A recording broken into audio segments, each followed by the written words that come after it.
difícil, de dificuldade que Dom Pedro vai ter para governar o Brasil, de 1824 em diante, nós vamos enfrentar a famosa Guerra da Cisplatina. Marcão, o que é a Guerra da Cisplatina aí?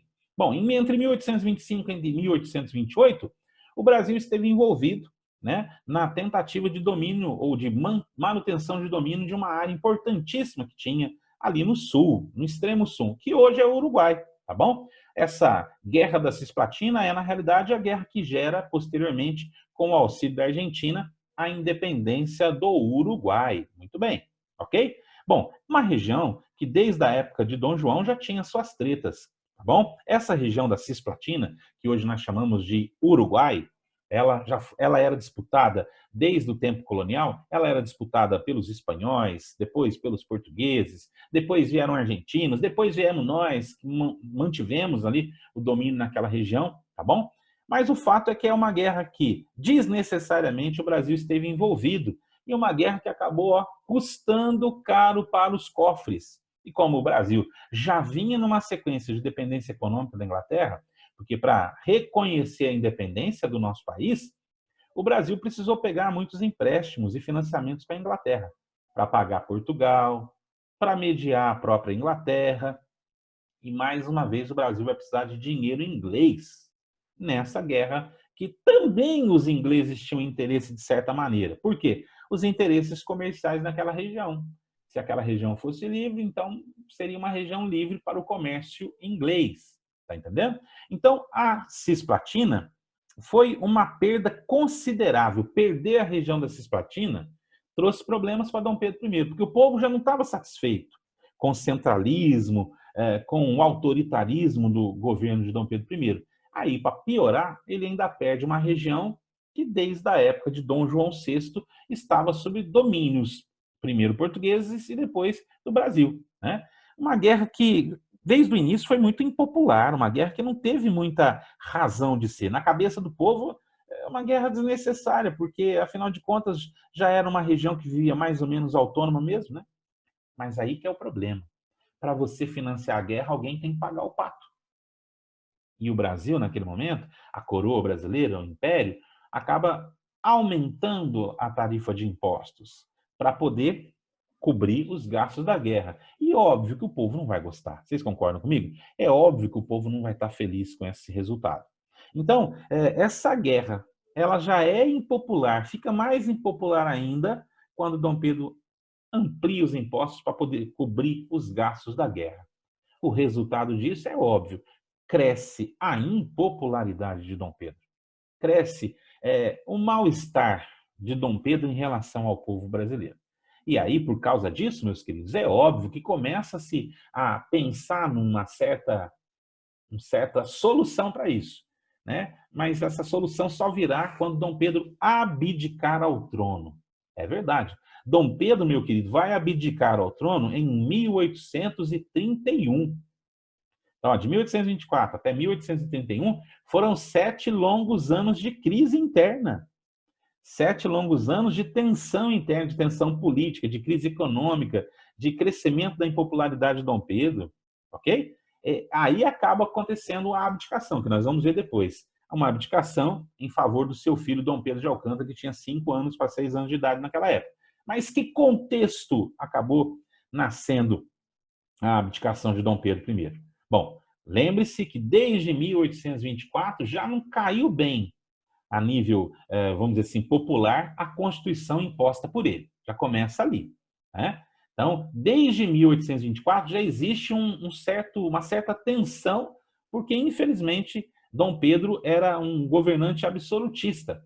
A Constituição não favorecia o liberalismo, pelo contrário, favorecia o seu absolutismo. O resultado é que cresceu, de certa maneira, a insatisfação, sobretudo do Partido Brasileiro, né? Quando eu digo Partido Brasileiro ou Partido Português, grupos políticos, né? Não partidos nominalmente, como a gente tem hoje em dia, mas grupos políticos, um grupo de tendência portuguesa, um grupo de tendência brasileira, que começam a se conflitar, né? E esse grupo brasileiro ficou insatisfeito com o resultado da nossa Constituição imposta, uma Constituição extremamente centralista. Muito bem. Qual que é o contexto, então, que a gente tem desse processo todo? Qual foi o contexto para a abdicação? Não estou falando ainda dos motivos ou causas, não. Falando contexto. O que está por trás? Qual é o ambiente dessa possibilidade de uma abdicação de Dom Pedro I?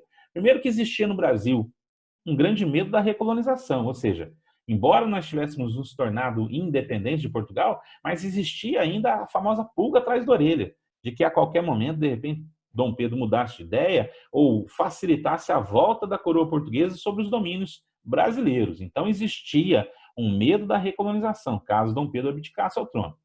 O Brasil, naquele momento, é um reino em crise, que está fragilizado. É um reino que está passando por uma crise política, que já que a gente vai entender por quê. O ponto de partida dessa crise política é, sem dúvida, a Constituição imposta, é a maneira como as forças imperiais reagem às revoltas que vão acontecer, entre elas a Confederação do Equador, tá entendendo? Então, nós vivemos naquele momento um reino em crise, está fragilizado. Economicamente, estamos mal das pernas, porque cada vez mais dependendo de dinheiro inglês, cada vez mais, né, segurando na Inglaterra para não cair a ribanceira abaixo. Estamos vivendo um momento tenso, muitos empréstimos, financiamentos. Bom, é um país em crise naquele momento. O poder moderador, que é o poder exclusivo do imperador, o poder de Dom Pedro I, se impõe sobre os demais. Não dá espaço, não dá liberdade para os demais poderes, nem para o legislativo e nem para o judiciário. Então, é um momento de tensão entre os poderes ali, por causa do poder de Dom Pedro I, o poder moderador. Muito bem. Nós temos, além disso, um predomínio, ou melhor, uma certa manutenção de privilégios do Partido Português. O Partido Português é que está na boa. Isso. O Partido Português está mais próximo de Dom Pedro. O grupo português está mais próximo de Dom Pedro. O grupo português parece que está mais, né, na onda, na crista da onda. Enquanto que o Partido Brasileiro, o grupo brasileiro, está mais em baixa. Então, predomínio do Partido Português em detrimento do Partido Brasileiro. Isso traz uma certa insatisfação. Essa guerra lá nas Províncias Unidas do Rio da Prata, em que Uruguai, Argentina, Paraguai, envolvidos ali com esse processo da independência do Uruguai, causa também um mal-estar para Dom Pedro I. Além disso, o mercado internacional está mal das pernas, porque quem controla é a Inglaterra. E o Brasil, dentro desse mercado internacional, está em baixa. Os preços dos produtos que saem daqui estão em baixa. Nós temos uma economia tipicamente agrícola, extremamente dependente ainda da cana-de-açúcar e de produtos agrícolas. O Brasil, economicamente, vai mal das pernas. Precisa de empréstimos externos, e quem sempre socorre a coroa brasileira, ou melhor, o Império Brasileiro, é a Inglaterra. E aí, para escangaiar tudo, vem a chamada Noite das Garrafadas, que é no dia 13 de março de 1831, que depois eu vou contar para vocês. Então, repararam? É um reino em crise. É um reino que tem as suas dificuldades, que tem as suas deficiências. É um reino que está passando por uma séria crise política, econômica, crise de governo, uma insatisfação popular com relação à figura do imperador. O Dom Pedro I não consegue mais ter acesso ao povo. Existe também um mal-estar por parte dele. Muitos historiadores falam que Dom Pedro fica muito magoado com a reação popular, com a reação do povo em relação à sua figura. Mas não é para mal, né? Não é para mais. Então, esse é o contexto, esse é um ambiente que vai favorecer Dom Pedro I a tomar a decisão de abdicar o trono lá em 1831. Beleza? E até que ele abdica em favor do seu filho, Dom Pedro de Alcântara, que é uma criança ainda. Mas vamos tocar o barco para a gente entender. Beleza, galera? Aqui você tem uma cópia da declaração, uma cópia do que foi escrito de próprio punho de Dom Pedro I, abdicando ao trono brasileiro.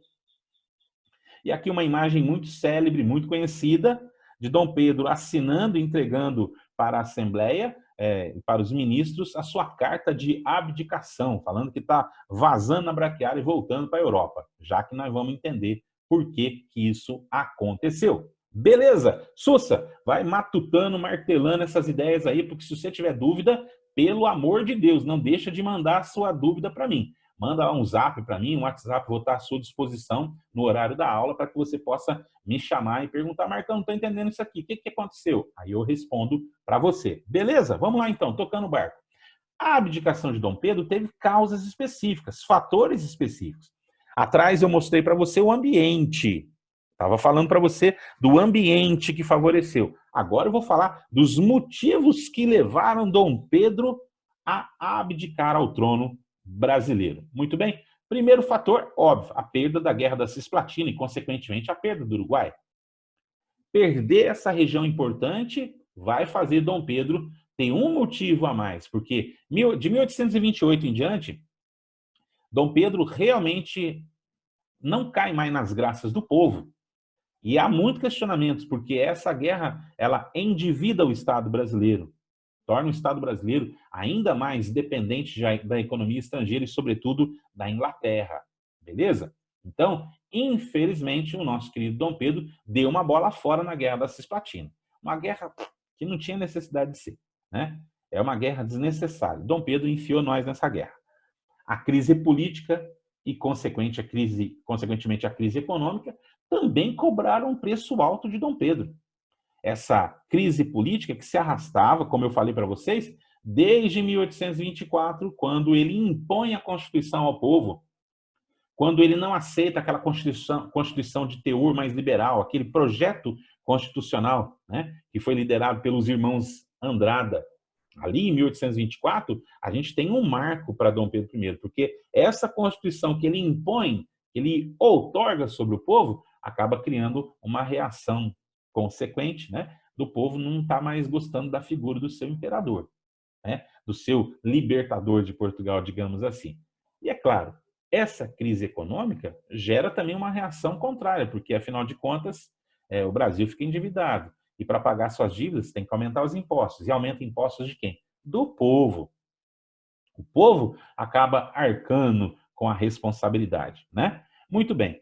Não tem apoio popular, não tem mais o resguardo do povo.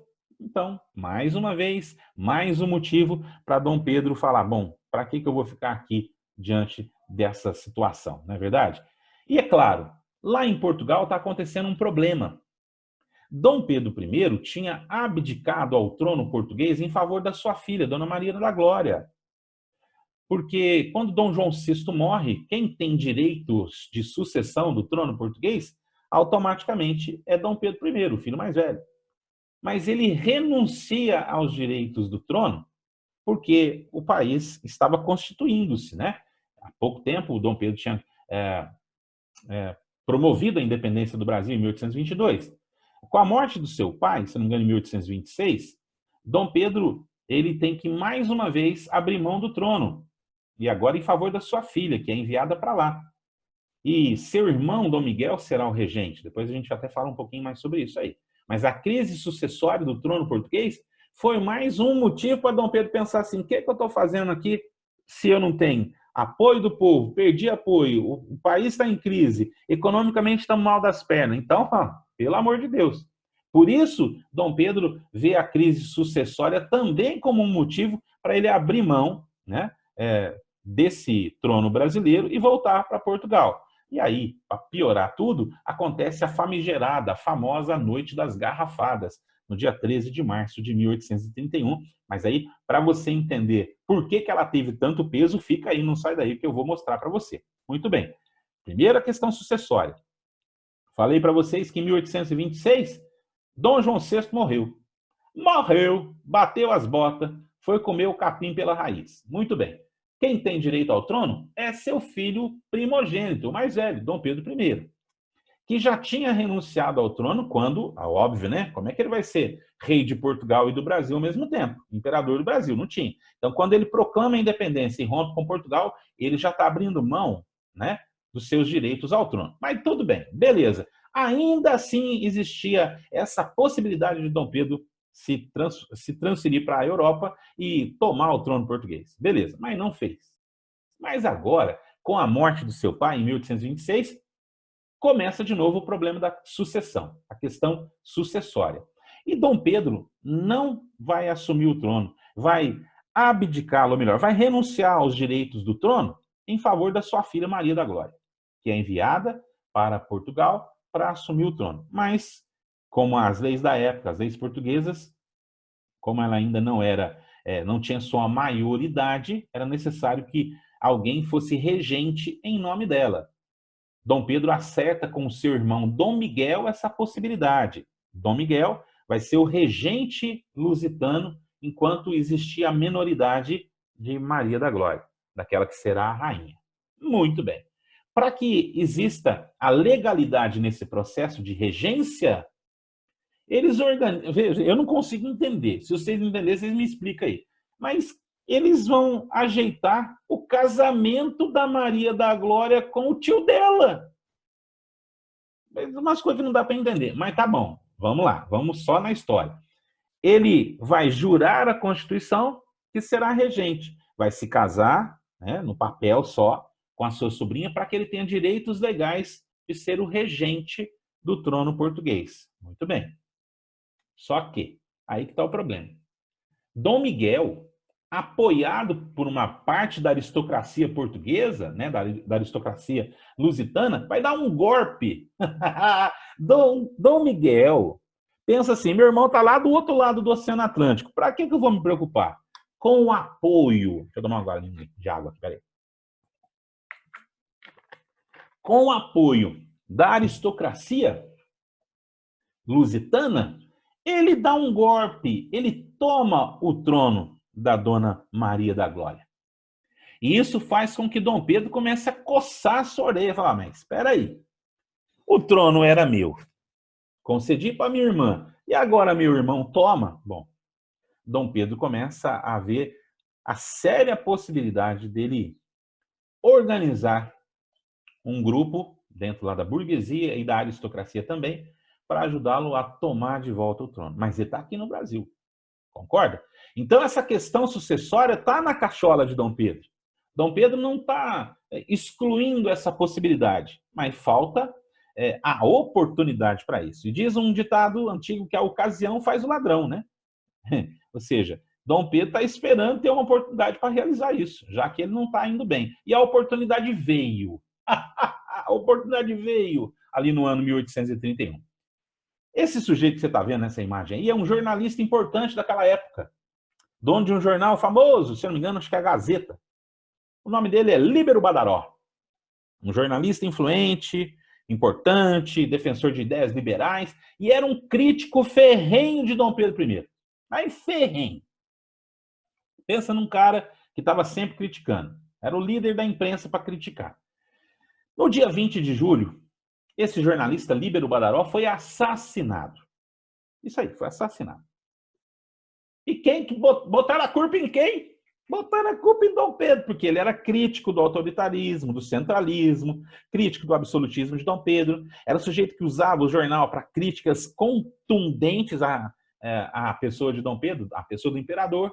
E quando esse sujeito é assassinado, plantou-se a ideia de quem era o responsável pela morte dele, ou seja, o mandante do assassinato dele seria Dom Pedro I, o imperador. Nunca se provou que foi o Dom Pedro I. Os mais próximos também não acreditavam que isso fosse capaz. Mas o fato é que ele foi assassinado. E a opinião pública começou a achar que, de fato, pudesse ser a mando de Dom Pedro I. Mais um motivo para o povo não aceitar mais a figura de Dom Pedro I. Vejam que situação. Bom, a crítica aumenta. A moral de Dom Pedro começa a cair. 1830. Dom Pedro está precisando de apoio. Não tem apoio no Rio? Precisa das outras províncias. Muito bem. É um clima de tensão que está no ar. Até que, então, em fevereiro de 1831, precisando angariar apoio das lideranças regionais, os partidários de Dom Pedro organizam uma viagem oficial de Dom Pedro aqui para a região das Minas Gerais, para tentar buscar apoio político. Imaginava-se que Dom Pedro fosse ser recebido com festa, com pompa, com circunstância, que fosse aquela coisa espetacular. Coitado de Dom Pedro. Não teve festa, não teve apoio, foi uma recepção praticamente inexistente. Passou despercebida a chegada de Dom Pedro em algumas grandes cidades aqui de Minas Gerais. Coitado do velhinho lá, velhinho, né? Novo, né? Coitado dele, volta para o Rio de Janeiro com o rabo entre as pernas, porque o tiro saiu pela culatra, esperava ganhar apoio e volta de lá com um raio-x do momento que Dom Pedro vivia, que o Brasil vivia, né? A falta de apoio ao imperador. Ele volta para a cidade do Rio de Janeiro, no dia 11 de março, e não tem mais a opinião pública a seu favor. Tem agora uma oposição popular declarada a ele. Diante desse ambiente, os seus partidários, lá daquele grupo que eu chamei de Partido Português, para vocês, resolvem criar, então, fazer uma festa para Dom Pedro. Resolvem fazer um baile, uma festa, onde possam tentar angariar apoio ali, criar, né, para levantar a moral de Dom Pedro, para aproximar os apoiadores, convidar também alguns opositores para tentar criar uma situação que pareça ser favorável para Dom Pedro. Muito bem. Essa festa, não é à toa que você está vendo essa imagem aí cheia de garrafa, não. Essa festa, que era para ser uma festa para recepcionar, para levantar a moral de Dom Pedro, acabou gerando a famosa Noite das Garrafadas. É um quebra-quebra geral. Partidários de Dom Pedro contra membros do grupo brasileiro, lá do Partido Brasileiro, né, que estavam insatisfeitos com a figura do imperador, com a política, com a condução do país, reagiram e foi um verdadeiro quebra-quebra. A noite do dia 13 de março de 1831. E aí, botaram a culpa em quem? De novo, na figura de Dom Pedro. Então, essa Noite das Garrafadas, essa festa que deveria ser uma festa para levantar o moral, o astral de Dom Pedro, para dar um upgrade no Dom Pedro, coitado, acabou saindo pela culatra. E, infelizmente, essa briga generalizada, esse conflito entre os partidários dos dois lados, com gente morrendo, com gente saindo ferida, acabou caindo ainda mais na desgraça. A Noite das Garrafadas acabou provocando Dom Pedro a reagir. E a reação do Dom Pedro foi simplesmente essa: abdicar o trono. Do dia 13 de março em diante, não tem uma outra coisa na cabeça de Dom Pedro senão pensar assim: se o povo não quer mais, se o povo não me apoia mais, se o povo não me ama mais, se o povo não me vê mais como o seu rei, como o seu imperador, o que é que eu vou ficar fazendo essa bagaça? Então é aí que Dom Pedro resolve abdicar ao trono em favor do seu filho, que ele nunca mais vai ver, Dom Pedro de Alcântara, que depois será coroado como Dom Pedro II. Dom Pedro I toma essa decisão, então, pega um navio e vai para Portugal. Já que lá em Portugal nós temos a questão sucessória pegando fogo. Dom Pedro vai voltar para lá e vai, com apoio de portugueses, né, de membros da aristocracia e da burguesia e do exército, vai conseguir tomar o trono de volta. Mas, em compensação, ele deixa o país numa grave crise institucional e política.